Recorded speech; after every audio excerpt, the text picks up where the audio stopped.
Before the Tsars, before the empire, before Russia had a name, it was a patchwork of rival cities, bound by faith, divided by ambition. They rang bells in their marketplaces. They held councils in their squares. They believed themselves heirs to something ancient, something whole. Then came the fire. From the edge of the world, a force arrived that neither parleyed nor paused. Cities fell, princes died, the map burned. And in the ruins, something new began to form. Not all that claimed to survive truly did. Not all that vanished was truly lost. This is the story of what endured, and what became powerful enough to erase the memory of everything else. At the dawn of the 13th century, a force emerged from the eastern steppe that would redraw the map of the known world. The Mongol Empire, forged by Genghis Khan, had already shattered kingdoms across Central Asia. By 1219, they had obliterated the Khwarazmian Empire, reducing cities like Samarkand and Bukhara to charred husks and silencing courts that had once ruled vast swathes of Persia and Central Asia. But this was only the beginning. As the Mongols pressed westward, their gaze turned to the lands beyond the Caspian, toward the Pontic steppe and the loosely connected principalities of the Rus. In 1223, the first contact came, not as an invasion, but as a probing strike, a reconnaissance-in-force. The generals Subutai and Jebe, two of Genghis Khan's most brilliant commanders, had been pursuing the Cumans, a Turkic nomadic people who had long dominated the southern steppes. The Cumans fled before them westward, seeking protection from the princes of the Rus. It worked, at first. Alarmed by the threat from the east, a loose coalition of Rus's princes quickly formed. Among them were Mstislav of Kiev and Mstislav of Galicia, along with several others who brought their own retinues and levies. These princes had little experience fighting a unified enemy across the open steppe, but they knew their pride and their honor were at stake. The two sides met near the Kalka River on the open plains north of the Black Sea. What followed was not a battle, it was a lesson. The Mongols feigned retreat, a tactic they had perfected over years of warfare. The Rus-Cuman coalition, eager and disorganized, gave chase. As their forces stretched thin across the steppe, Subutai and Jebe struck, fast, coordinated, and with devastating precision. The Rus armies were divided and destroyed in detail, unable to regroup or respond. The aftermath was worse.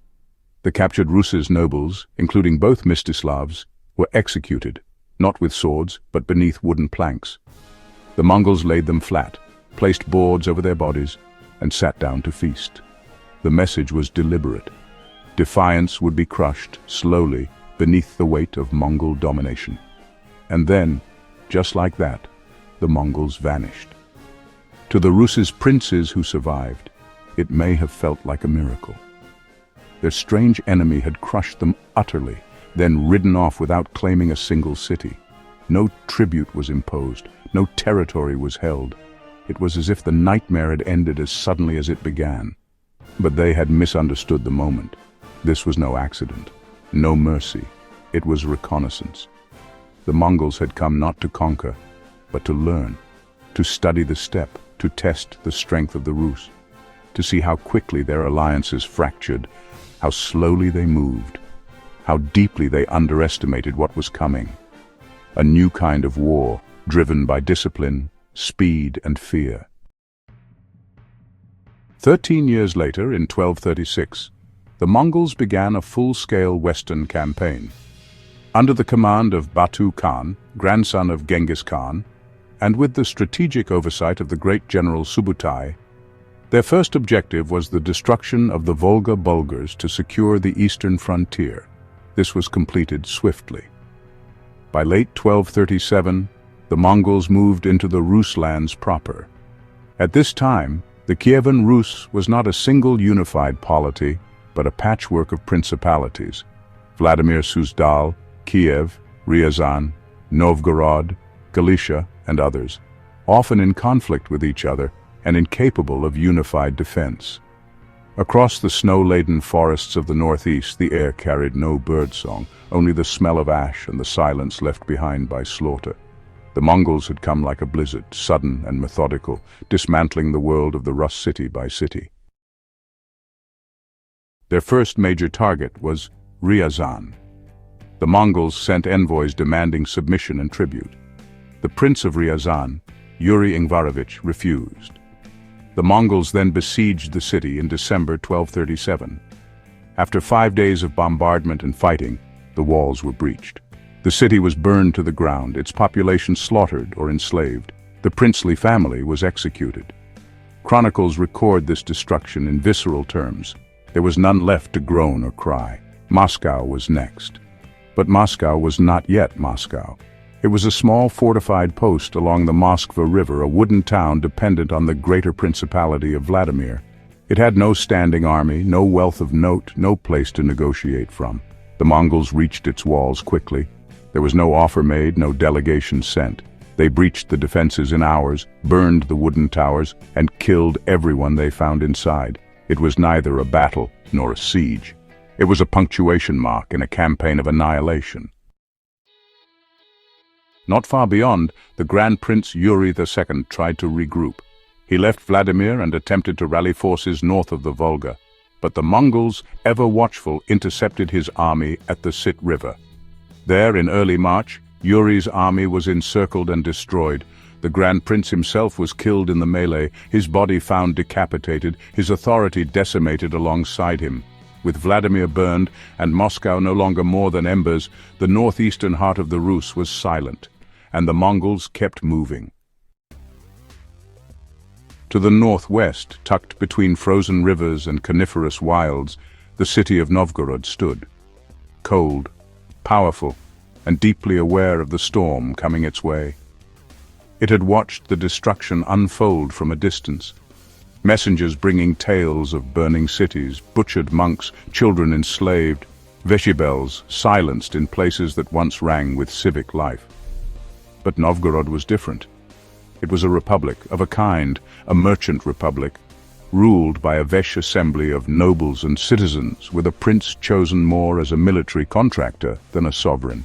Its wealth came from fur, wax, and long-distance trade, stretching across the Hanseatic world. It had never been a military power. It had been a diplomatic one.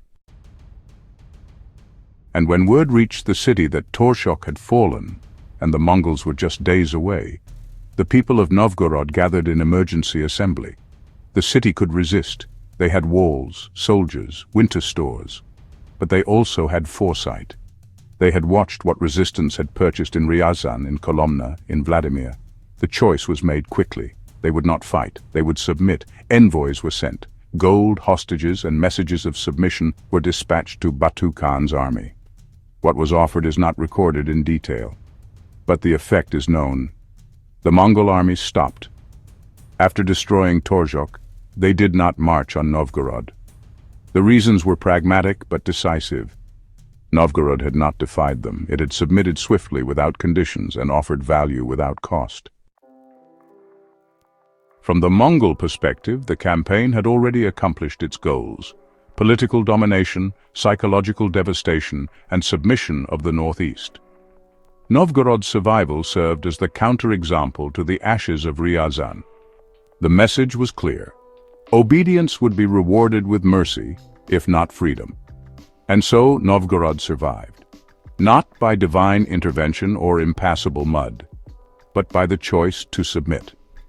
This was not the end of Mongol pressure. Over the next decades, Mongol census agents would arrive, tribute would be collected, and Novgorod would be yoked to the horde like the others. But it had preserved something unique: its people, its veshy, its political memory. It retained continuity. The voice of the Rus still rang in Novgorod, even as it was silenced elsewhere. Out of the scorched fields where the Mongols had passed, new cities began to rise, slowly, cautiously. And from the ruins of Muscovy, a new city arose. It was rebuilt not by independence, but by permission. The Mongols now ruled this land in fact, if not in presence. In the 1250s, they began issuing yarliks, charters granting princely rights, to local rulers who pledged loyalty, paid tribute, and enforced Mongol will. The princes of Moscow, especially after the rise of Daniel, son of Alexander Nevsky, understood the new game. They did not resist the horde. They did not seek distance from it, as Novgorod had. Instead, they partnered with it. Moscow became an efficient tributary. It collected not only its own payments, but increasingly served as a collector for others. The princes learned to read the politics of Sarai, the capital of the Golden Horde.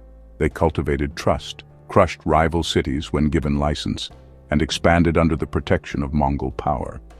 Muscovy was born in destruction and then grew in collaboration. The 14th century opened with two very different visions of Rus coexisting uneasily. In the northwest, Novgorod remained a singular phenomenon, a merchant republic in a world increasingly ruled by princely power. Governed by the Vech, a civic assembly of nobles and townspeople, Novgorod was wealthy, educated, and stubbornly independent. Its prince was no sovereign. He was an employee, subject to dismissal if he overstepped. And its eyes were turned outward to trade with the Hanseatic League, to dealings with Sweden and Lithuania, to the forests and fur-rich lands stretching into the Arctic. In the heartland, Muscovy was rising. It had no Vech, no tradition of civic freedom.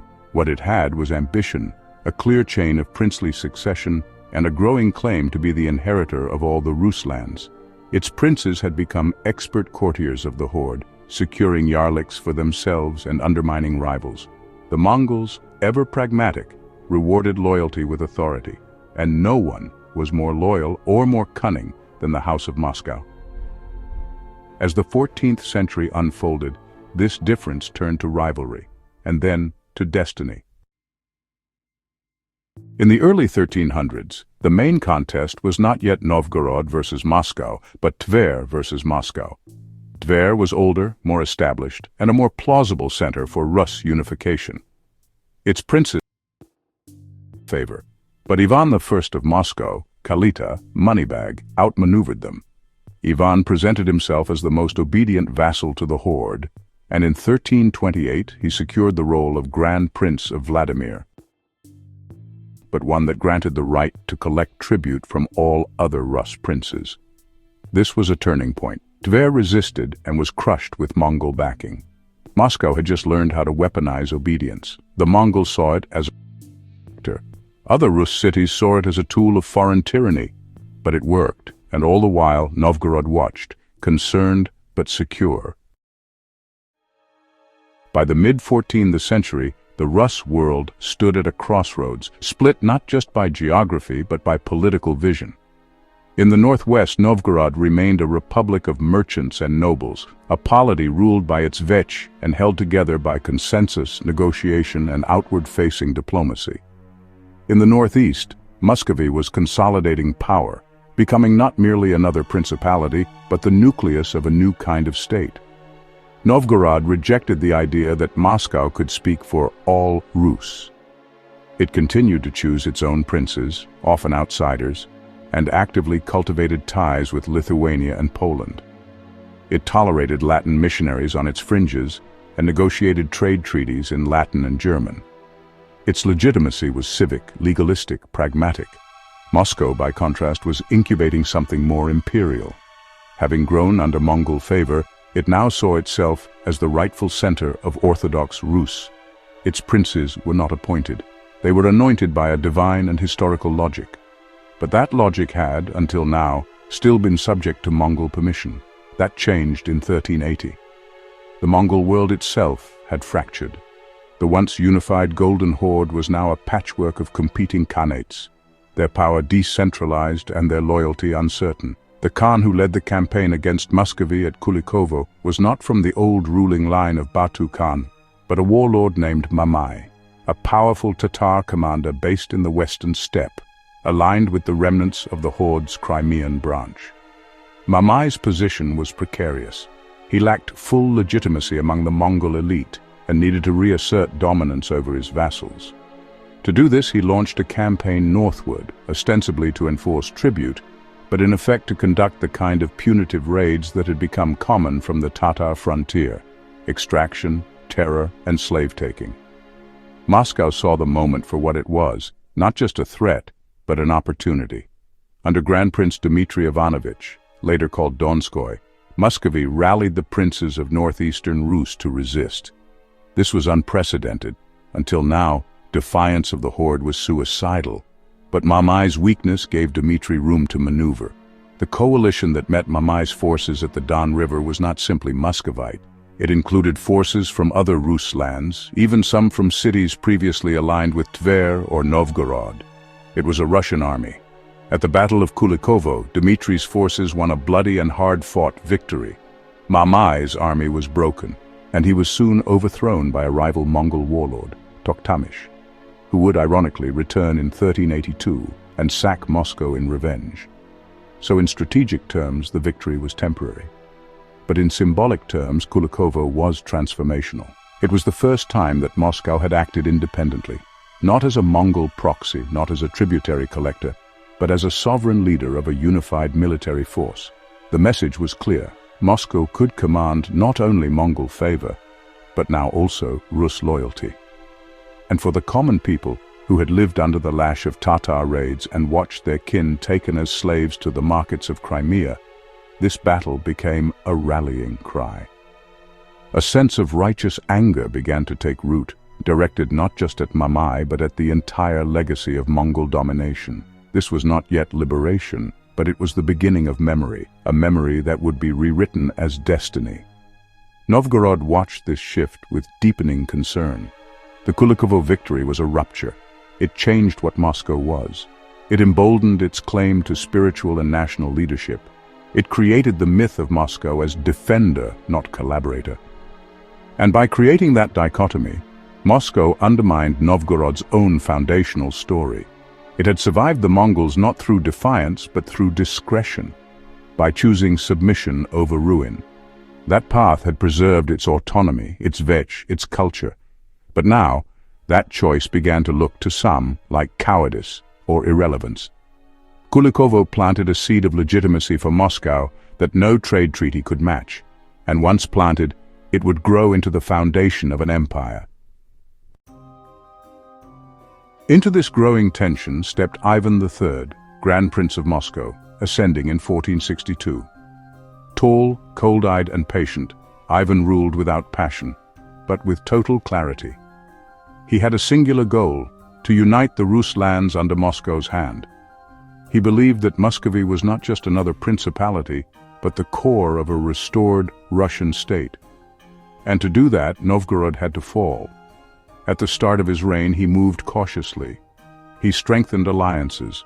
He married Sofia Palaiologina, a Byzantine princess, importing imperial prestige.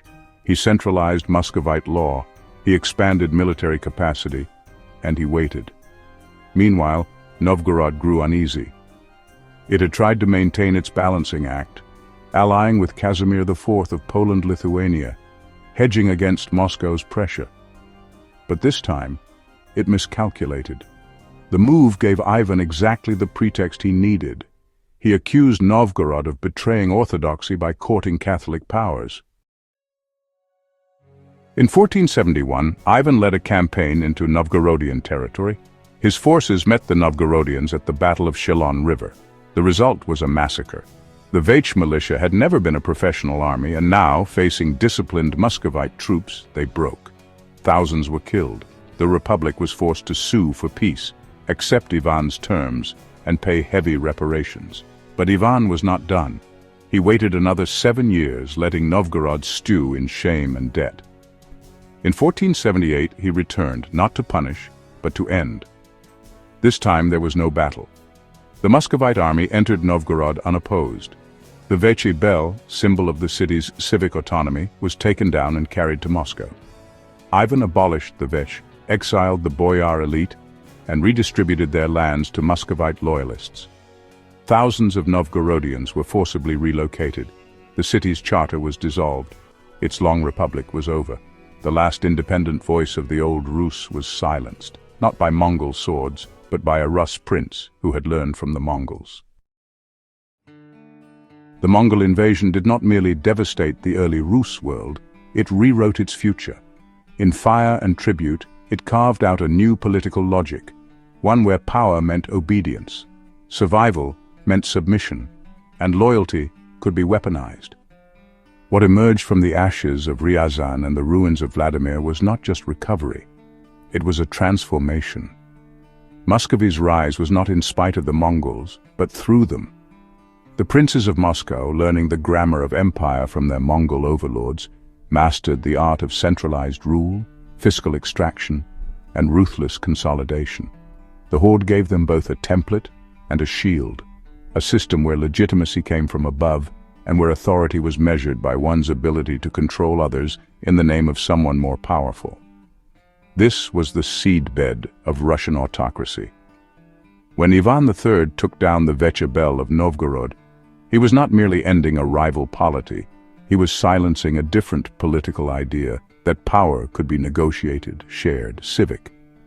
In its place, he asserted something the Mongols had taught well, that the state must be singular, vertical, and total. The Veche may have been native to the Rus, but it was the Yarlik that shaped the state.